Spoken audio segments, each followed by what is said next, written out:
Sebuah jalan di pinggiran kota yang tak tercatat di peta, selalu tampak berbeda setiap kali seseorang melewatinya. Tak ada yang tahu pasti kemana ujung jalan itu membawa, hanya bahwa tidak semua yang masuk bisa keluar lagi.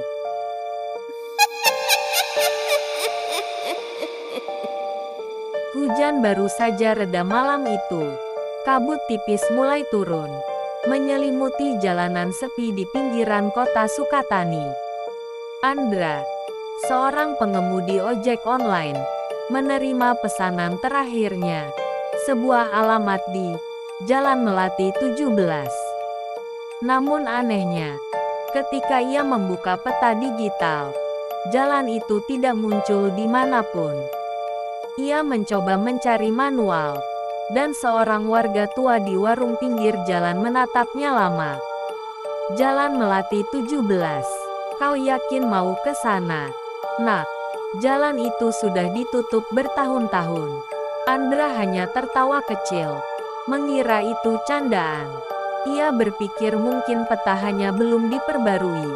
Ia menyalakan motornya dan melaju menembus kabut yang semakin tebal. Sekitar 15 menit kemudian, ia mulai merasa aneh. Lampu jalan mulai redup, lalu padam satu persatu. Sinyal ponselnya hilang. Suara jangkrik pun lenyap, digantikan oleh hening yang menekan telinga. Ia berhenti di depan papan jalan tua berkarat. Tulisan di sana samar, "Jalan tanpa nama." Andra menelan ludah. Ia menyalakan lampu senter ponsel, dan dari kabut tampak sosok wanita berdiri di pinggir jalan. Rambutnya panjang, basah menutupi wajah. Tangannya terkulai di samping tubuh, dan bajunya robek seperti baru keluar dari lumpur. "Mas, bisa tolong antar saya pulang?" Suara itu lirih tapi jelas.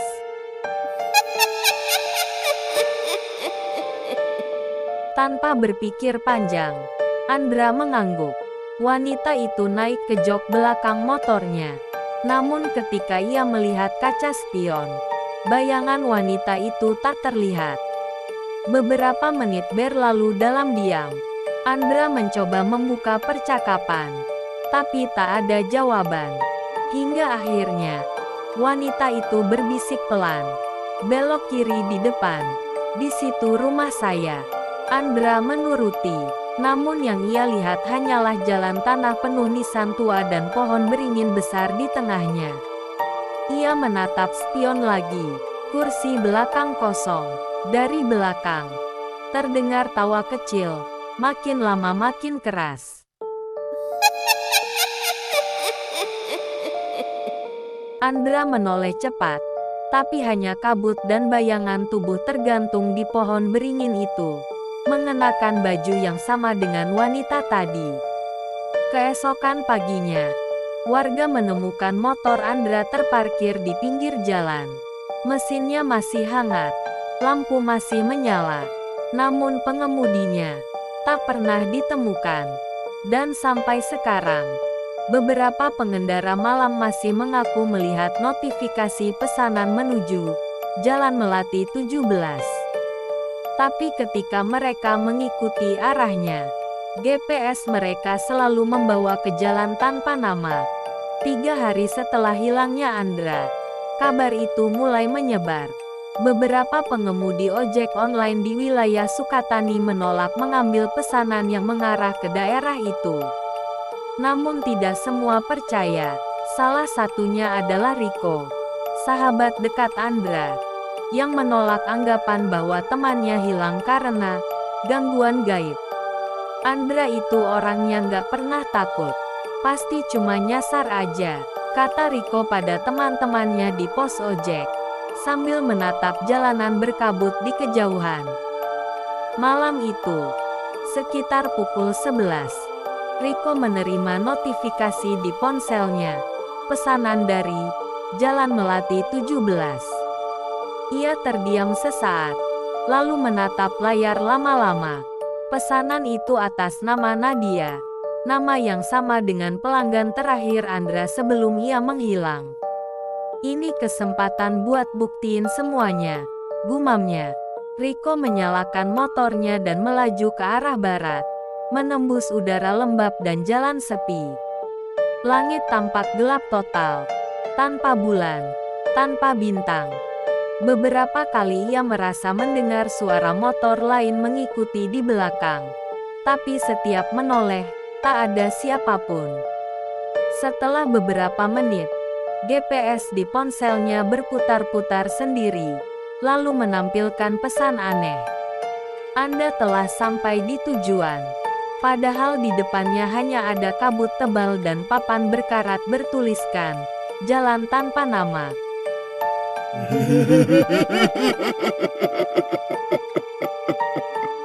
Rico menelan ludah.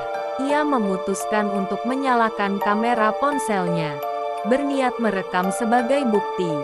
Namun begitu masuk ke jalan itu, semua sinyal hilang. Pohon-pohon di pinggir jalan tampak seperti bayangan menunduk, seolah mengawasinya lewat kabut. Lalu, dari kejauhan, terdengar suara perempuan memanggil pelan. "Mas Rico, Mas, tolong saya." Ia berhenti, matanya mencari-cari sumber suara itu. Tapi kabut begitu tebal. Tiba-tiba lampu motornya berkedip. Dan di sisi kanan jalan, terlihat siluet wanita berdiri di depan batu nisan tua. Rico mendekat dengan hati-hati. Nama di batu nisan itu samar, tapi masih bisa terbaca. Nadia Putri, meninggal tanggal 30 Oktober tahun 2015.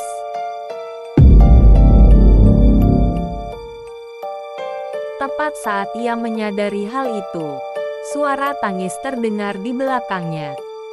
Ia menoleh cepat, dan melihat sosok wanita berambut panjang. Wajahnya penuh luka, matanya hitam pekat menatapnya tajam. "Kau datang untuk menggantikan dia." Wanita itu melangkah perlahan ke arahnya, dan di belakangnya, bayangan Andra berdiri kaku. Wajahnya pucat, matanya kosong, seolah menatap tanpa jiwa. Rico menjerit, berlari ke arah motornya dan menekan gas sekencangnya. Namun jalan itu seperti tak berujung. Ia terus memacu motor, tapi papan bertuliskan, jalan tanpa nama, terus muncul di depannya. Lagi dan lagi, pukul 3 dini hari, warga menemukan motor Rico tergeletak di pinggir sawah. Ponselnya merekam video terakhir berdurasi 2 menit 13 detik. Gambar kabur. Tapi di menit terakhir, terdengar jelas suara perempuan berbisik dekat mikrofon. "Yang masuk, takkan keluar. Apakah jalan tanpa nama memang portal dunia lain? Ataukah ada rahasia kelam yang dikubur di sana?" Malam terasa lebih dingin dari biasanya. Kabut menebal di pinggiran kota Sukatani, menutupi jalan yang dulu dikenal sebagai Jalan Melati, sebelum warga menamai ulang tempat itu sebagai jalan tanpa nama. Di kantor polisi sektor Sukatani, Bribtu Satria menatap berkas di mejanya. 2 laporan hilang, Andra dan Rico, dengan lokasi terakhir sama persis. Ia mendesah berat. Kasus ini makin aneh, gumamnya sambil menatap peta yang kini hanya menunjukkan ruang kosong di area hutan barat. Sore itu, seorang wanita parubaya datang ke kantor polisi. Matanya sembab, dan tangannya gemetar memegang selembar foto. "Pak, saya Ibu Nadia," katanya lirih. "Saya tahu, anak saya sudah meninggal. Tapi, tolong dengar dulu. Kisah dari Ibu Nadia, 16 tahun lalu. Tahun 2015. Nadia adalah siswi SMA kelas 3. Suatu malam, ia dan 3 temannya pulang dari pesta ulang tahun di desa sebelah. Mereka memutuskan mengambil jalan pintas, melewati Jalan Melati yang waktu itu masih aktif.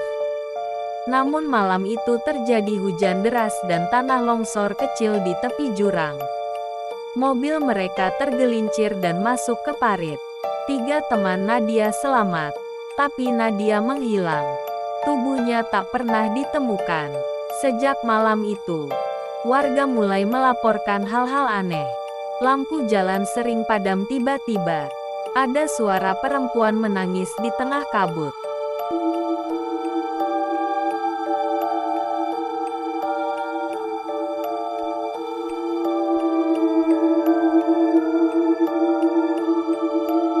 Dan GPS di ponsel pengendara selalu berputar sendiri, membawa mereka ke jalan yang tak ada di peta.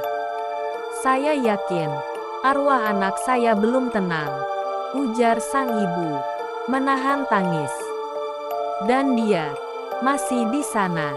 Satria memutuskan menyelidiki sendiri. Malam berikutnya, ia membawa rekaman suara, kamera inframerah, dan peta lama daerah itu.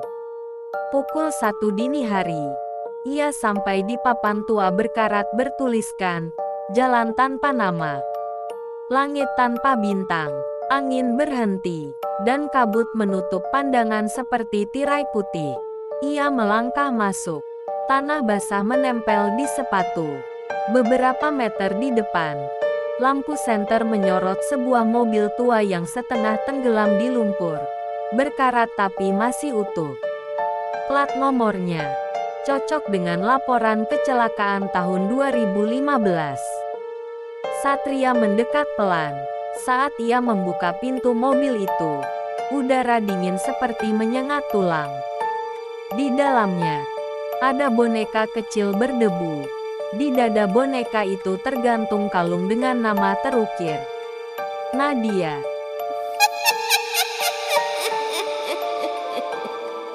Tiba-tiba, dari kaca belakang, bayangan wajah wanita muncul sekejap. Matanya kosong, suaranya berbisik, "Mereka tinggalkan aku di sini." Satria mundur panik, menyalakan kamera. Namun semua perangkatnya mati bersamaan. Lalu, di antara kabut, 3 sosok muncul perlahan. 2 pria, 1 wanita. Wajah mereka pucat, seperti tanpa warna. "Itu Andra dan Rico. Dia tak ingin sendirian," kata salah satu dari mereka dengan suara berat.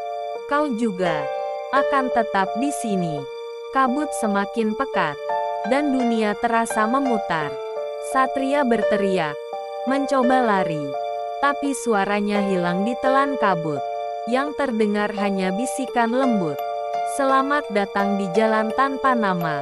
Keesokan paginya, mobil patroli menemukan senter dan ponsel rusak di jalan masuk area itu. Tak ada jejak Satria, namun ponselnya merekam satu hal terakhir. Suara tangis perempuan, diikuti kalimat yang membuat bulu kuduk merinding. Kutukan ini dimulai karena mereka berbohong. Apakah Nadia benar-benar korban? Ataukah ada rahasia kelam yang disembunyikan 3 temannya malam itu? 2 minggu setelah hilangnya Bribtu Satria, suasana di Sukatani menjadi mencekam. Warga mulai menutup jalan ke arah barat dengan pagar seng dan tanda larangan besar. Dilarang masuk, lokasi berbahaya. Namun larangan itu tak menghentikan satu orang, Dinda, jurnalis muda dari majalah Misteri Malam, yang datang setelah mendengar kasus hilangnya 3 orang di tempat yang sama. Ia tiba sore hari, membawa kamera, perekam suara, dan peta lama Sukatani yang diperolehnya dari arsip desa. Saat berbicara dengan warga, Dinda mendengar sesuatu yang menarik. Seorang lelaki tua penjaga warung berbisik, "Kecelakaan Nadia itu bukan kecelakaan, Nak. Ada yang mereka sembunyikan." Malam itu, anak-anak itu bertengkar sebelum mobil jatuh. Malam penyelidikan, Dinda menunggu hingga lewat tengah malam sebelum mendekati pagar jalan itu. Kabut tebal turun, dan udara menjadi sangat dingin. Begitu ia menapaki aspal tua itu, ponselnya kehilangan sinyal. Seperti yang sudah diperingatkan warga. Langkahnya terhenti ketika menemukan mobil berkarat di tepi jurang. Mobil yang sama dari foto penyelidikan polisi. Ia menyalakan kamera, merekam kondisi sekitar. Namun saat memutar balik, lampu mobil itu tiba-tiba menyala sendiri.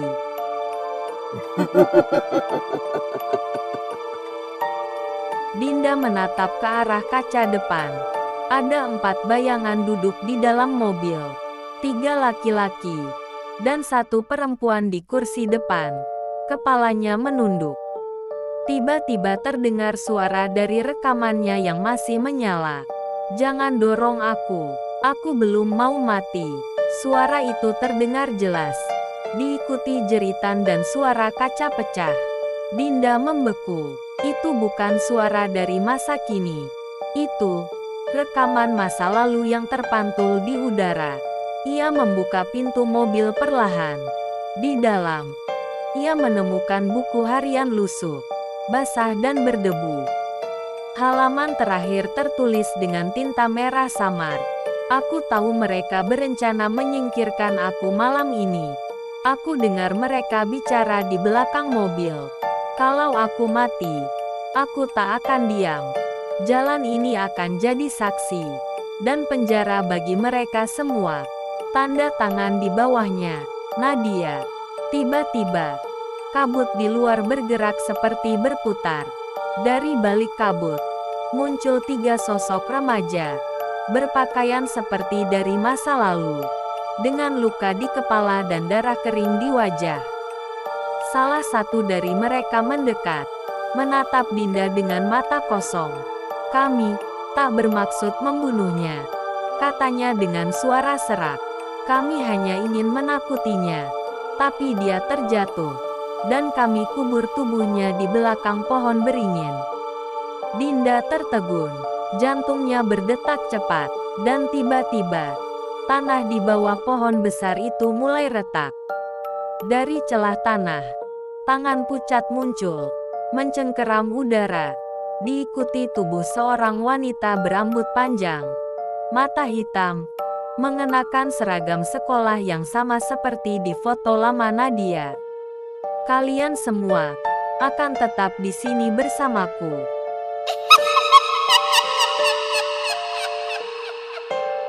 Satu persatu sosok arwah itu terseret ke dalam tanah, menjerit. Dinda lari sekuat tenaga, tapi suara langkah kaki mengikuti di belakangnya. Semakin dekat, semakin keras, hingga tiba-tiba, semua hening. Keesokan paginya, warga menemukan kamera Dinda di pinggir jalan. Di rekaman terakhirnya, Dinda sempat menatap lensa dan berkata lirih, "Nadia bukan korban. Jalan ini dibuat untuk menahan arwahnya. Tapi sekarang, dia bebas." Kabarnya, setiap tanggal 30 Oktober, tepat malam Nadia meninggal.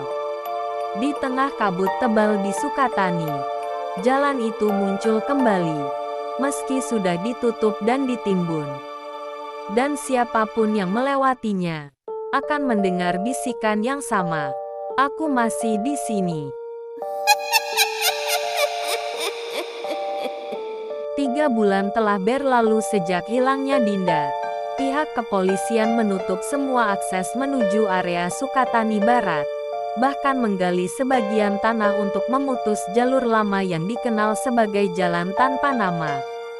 Namun setiap malam tanggal 30, warga masih melaporkan hal aneh. Lampu rumah tiba-tiba redup, suara motor lewat tanpa pengendara, dan bisikan yang terdengar dari arah barat desa. "Aku masih di sini." Surat dari Dinda. Suatu pagi, redaksi majalah Misteri Malam menerima amplop tanpa nama pengirim. Di dalamnya, hanya ada 1 flash disk dan sepucuk surat dengan tulisan tangan bergetar. "Jika kalian membaca ini, artinya aku sudah keluar, tapi bukan benar-benar keluar. Aku masih mendengar mereka di kepalaku. Nadia, dia tidak ingin sendirian.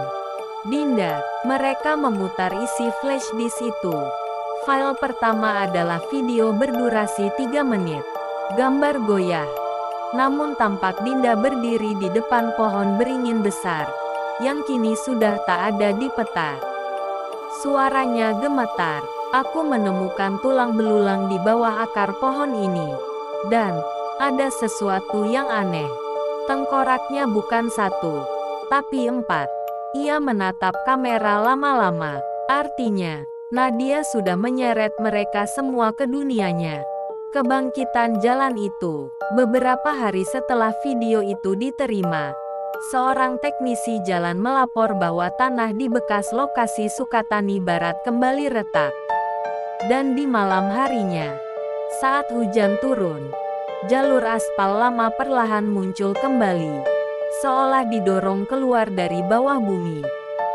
Saksi mata mengatakan melihat seorang wanita berseragam SMA berjalan di tengah jalan itu, membawa boneka lusuh di tangannya.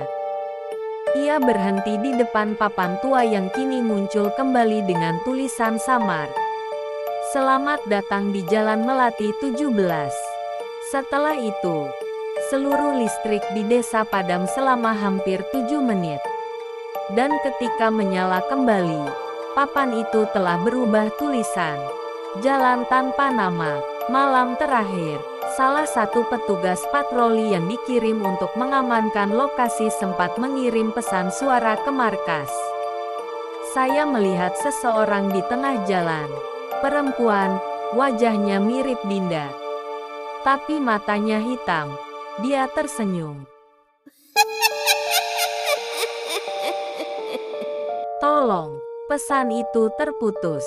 Tubuh petugas itu ditemukan 2 hari kemudian, duduk bersandar di tepi jalan. Matanya terbuka lebar, dan di telapak tangannya tertulis dengan darah, "Jangan pernah sebut nama jalan ini lagi." Kini, pemerintah setempat menghapus seluruh catatan tentang wilayah Sukatani Barat dari arsip. Namun beberapa peta lama masih menyimpan garis abu-abu kecil tanpa label, jalan sempit yang tidak punya nama. Dan jika seseorang membuka aplikasi peta tepat pukul 2.13 dini hari, kadang muncul titik merah dengan keterangan samar. Tujuan Anda, Jalan Melati 17.